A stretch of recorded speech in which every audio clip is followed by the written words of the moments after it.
కవిత bail పిటిషన్పై విచారణ వాయిదా పడింది. ఆగస్టు 27కు వాయిదా వేసింది సుప్రీంకోర్టు ధర్మాసనం. కవిత బెయిల్ పిటిషన్ అప్లై చేసుకున్నారు. కవిత బెయిల్ పిటిషన్పై విచారణ వాయిదా పడింది. దానికి సంబంధించిన బ్రేకింగ్ న్యూస్ చూస్తూ ఉన్నాం. ఆగస్టు 27కు విచారణను వాయిదా వేసింది సుప్రీంకోర్టు. కవిత సుప్రీంకోర్టులో బెయిల్ పిటిషన్ దాఖలు చేసుకున్నారు. ఈ బెయిల్ పిటిషన్పై విచారణ ఈరోజు జరిగింది. ఇది విచారణను వాయిదా వేసింది కోర్టు. ఆగస్టు 27కు వాయిదా వేసింది సుప్రీంకోర్టు.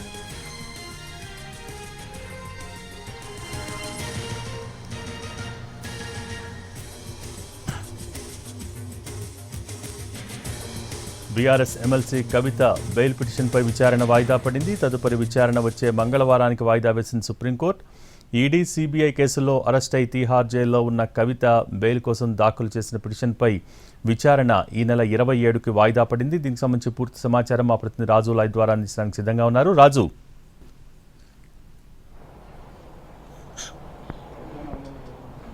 ఎస్ భోగి, కవిత బెయిల్కి సంబంధించి ఈరోజు ఖచ్చితంగా సుప్రీంకోర్టులో తమకు అనుకూలంగా వార్త వస్తుంది, ఆర్డర్స్ వస్తాయని చెప్పి ఎక్స్పెక్ట్ చేశారు బీఆర్ఎస్ నేతలు. దాంతో పెద్ద ఎత్తున బీఆర్ఎస్ పార్టీకి సంబంధించినటువంటి ముఖ్య నేతలందరూ కూడా సుప్రీంకోర్టుకు చేరుకున్నారు. కానీ సుప్రీంకోర్టులో ఏ విధంగానైతే గత విచారణ సందర్భంగా సిబిఐ, ఈడీలకు నోటీసులు జారీ చేశారు, వాళ్ళు అఫిడవిట్ దాఖలు చేయాలని చెప్పారు.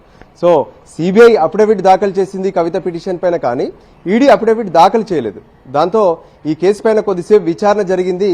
సో ఫైనల్గా వచ్చే మంగళవారం అంటే ఆగస్టు 27వ తేదీకి కవిత పిటిషన్పై విచారణను వాయిదా వేసింది సుప్రీంకోర్టు ధర్మాసనం. జస్టిస్ గవాయి, జస్టిస్ విశ్వనాథన్ల ధర్మాసనం. అయితే ఓవరాల్గా కూడా ఈ కేసుకు సంబంధించినటువంటి లిక్కర్ కేసులో ఒక కవిత మాత్రమే మహిళ ఉన్నారు. అంతేకాదు తనకు ఖచ్చితంగా బెయిల్ ఇవ్వాలి, 45కి సంబంధించినటువంటి సెక్షన్ అసలు ఇంప్లిమెంట్ చేయలేదు.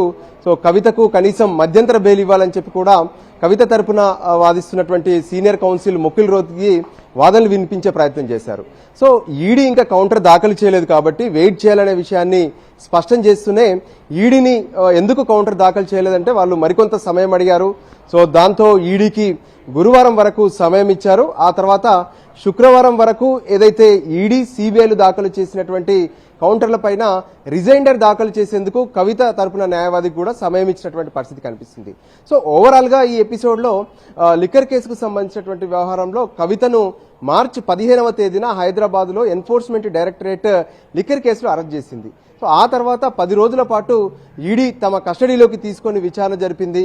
మళ్ళీ ఏప్రిల్ 11వ తేదీన తిహార్ జైల్లో జ్యుడిషియల్ రిమాండ్లో ఉన్నటువంటి కవితను సిబిఐ కూడా అరెస్ట్ చేసింది. సిబిఐ 3 రోజుల పాటు తమ కస్టడీలోకి తీసుకొని విచారణ జరిపింది. సో ఇప్పటికే ఈ కేసులకు సంబంధించి కంప్లైంట్స్ అన్ని పూర్తయ్యాయి, ఛార్జ్ షీట్లు కూడా దాఖలు చేశారు. సో ఖచ్చితంగా కవితకు బెయిల్ ఇవ్వాలనే విషయాన్ని ముకుల్ రోహిత్గి తన వాదనల ద్వారా కోర్టుకు వినిపించే ప్రయత్నం చేశారు. సో ఈడీ ఇప్పటి వరకు అఫిడవిట్ దాఖలు చేయలేదు కాబట్టి వాళ్లకు సమయం ఇస్తున్నాము, వచ్చే మంగళవారం రోజున ఈ కేసుకు సంబంధించినటువంటి విచారణ ఉంటుందనే విషయాన్ని సుప్రీంకోర్టు ధర్మాసనం జస్టిస్ బిఆర్ గవాయి, జస్టిస్ విశ్వనాథన్లు స్పష్టం చేసినటువంటి పరిస్థితి కనిపిస్తుంది. భోగి.